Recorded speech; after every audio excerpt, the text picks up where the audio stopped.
This is Crane Durham's Nothing But Truth. Welcome back. Crane Durham's Nothing But Truth, AFR Talk. We go now to, well, politics and fairness. Reince Priebus, in response to two movies that are being broadcast on network television about Hillary Clinton, is saying, look, I'm done with this. If you run these on your networks, we're not going to negotiate with you all for the presidential debates. We're not going to play the game. He made these comments to Sean Hannity and addressing this, if this is the right strategy, why he's doing it. Well, here he is, the Republican chair. Roll it. Matter. I mean, the fact of the matter is you've got two networks that are potentially spending millions of dollars promoting a person that they know is at least doing the dance and getting ready for a run for president. And I think it's just about a time that our party stands up and protects the party and our candidates from networks that are not in the business of promoting our party. They're not in the business of promoting our candidates. They're not in the business of doing anything but promoting the Democratic Party. And I'm not going to sit around and watch this happen anymore. So, look, in a couple years ago, we had a 23-debate traveling circus, and I think it's about time that we cut out those people that are actually spending their time and money promoting our opponents. I'm not going to sit around and let it happen anymore. That's all I'm saying. The fact is, the overwhelming body of the mainstream media is on the left, between 88 and 96% over the polls conducted over the last 10 plus years. And so if it was one thing to say, oh, this is speculation, but it's another to go in and see the debate between Paul Ryan and Joe Biden and the interruptions.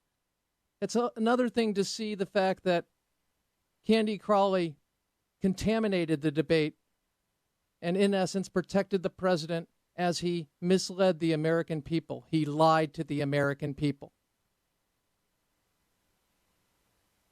And Reince Priebus is saying, I've had enough.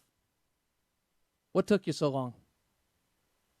I look at this as negotiation.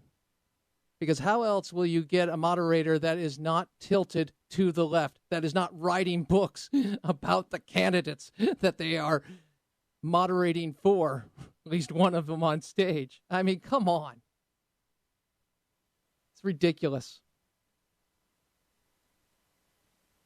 We are used to the mainstream media not getting it right. We get that.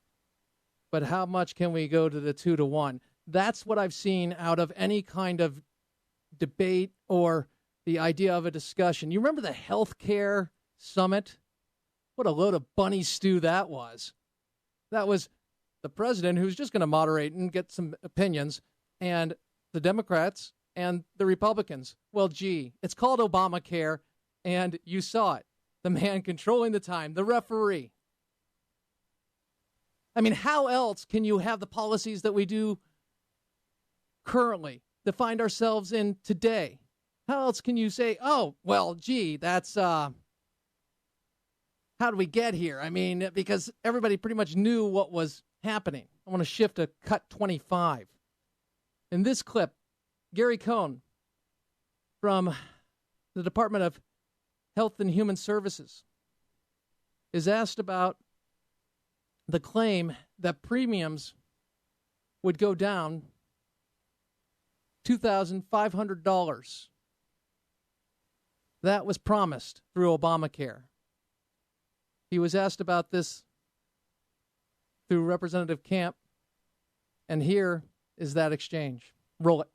Want to affect the market. Well, the president promised that we'll lower premiums, I'm quoting, up to $2,500 for a typical family per year, end quote. Is that going to happen? And obviously we're a couple of months away from this being implemented. People are concerned about what their costs, how they're going to be able to meet these obligations. Is the average family in mid and northern Michigan going to see that kind of rate reduction? I think that the average family in mid to northern Michigan will have, in a marketplace, more options and for better coverage at an affordable price once the Affordable Care Act is. So they will see a $2,500 reduction. I can't say. We're not releasing any information. Well, about certainly the data, you can understand why citizens are concerned on what is going to be a very large expense for their families. We can't even have any sort of prediction in terms of where this is going to be after several years of so-called implementation. I actually think that predictions have proven not to be very useful. I think it would be more useful to look at the rates that states have actually released. Yeah, the fact is they've gone dramatically up. And what's stunning about this is that this was detailed about how it would impact the market before it happened. And they can't say because they know the truth. They know the result. How could you have that and the implementation of Obamacare and the suspension by the people that got it passed, the advocates for it, the suspension of the employer mandate? How could you have that? How could you have not a 50%, 100%, a doubling of the cost, and believe that you have a press corps that is doing their job, that is not tilted ideologically so much to the left that you're not going to get the truth? That's how bad it is. So we just have to deal with the results, and while they promote the promises and try to sell us on the promises, and they still couldn't get the American people on board. 53 to 57% of Americans opposed it and still do. So how on earth do we get here? Mike Lee, Senator Lee, wonderful, wonderful detail, talks about Social Security to a group of young libertarians. And he details the history of it and how it lines up with what we have now with Obamacare. But first he talks about the fact of many of us in our 40s and under, we don't believe we're going to get Social Security because we know the realities of Social Security. Here's Mike Lee. Roll it. Let's talk about Social Security opt-out. The reason that is so appealing probably to every single person in this room, and tell me if I'm right, is because most of you probably believe you are more likely to see Elvis alive in this lifetime than to get a dime from Social Security. Am I right? Congress has been sort of doing whatever it wants with money that's supposed to be going to Social Security. Congress hasn't respected the fact that that's your money when you pay into it, that it's your parents' money when they pay into it. That's why we don't trust it. That's why we deserve to have something akin to an opt-out. Or if we don't have an opt-out, at least to have something that makes it yours. Something that says you need to be saving for your retirement, but it needs to be your money. It's your property. The government doesn't have any right to it. And the government is lying to you when it suggests that it's your money because, in fact, it's been used as a congressional revolving slush fund for generations. Speaking to Young Americans for Liberty, their conference on July 31st, that was Mike Lee. He also detailed the history, legislative and legal history, of Social Security. Roll it.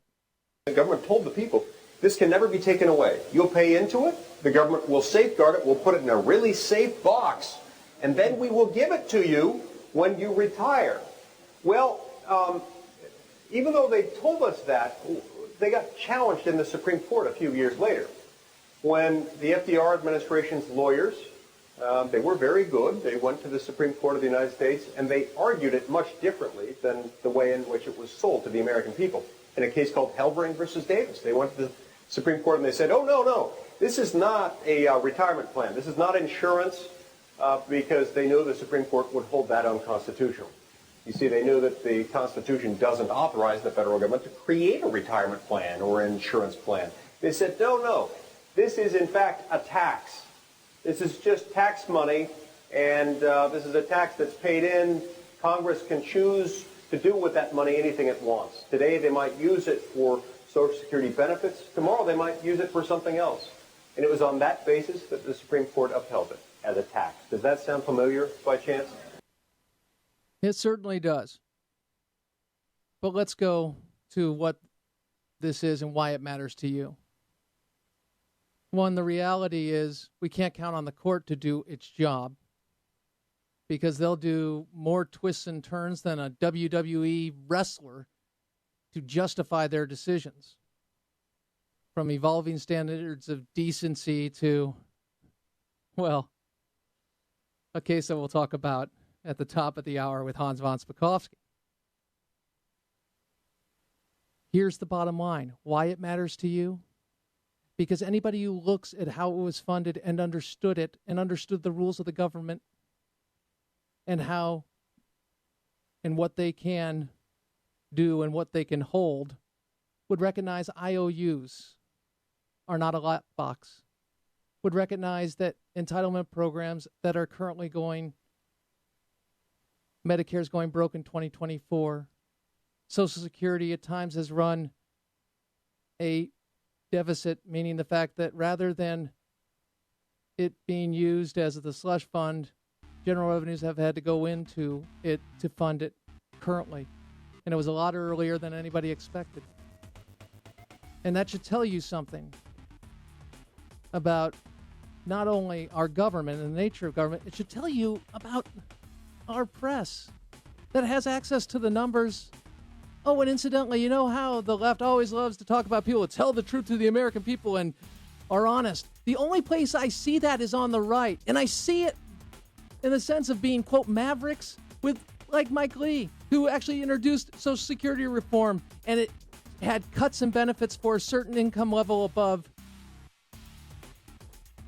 And what's interesting to me is when they have it, it's not good because it means that you have more liberty, the government has less power, and it recognizes what our founders recognized about our government and human nature. Crane Durham's Nothing But Truth, AFR Talk.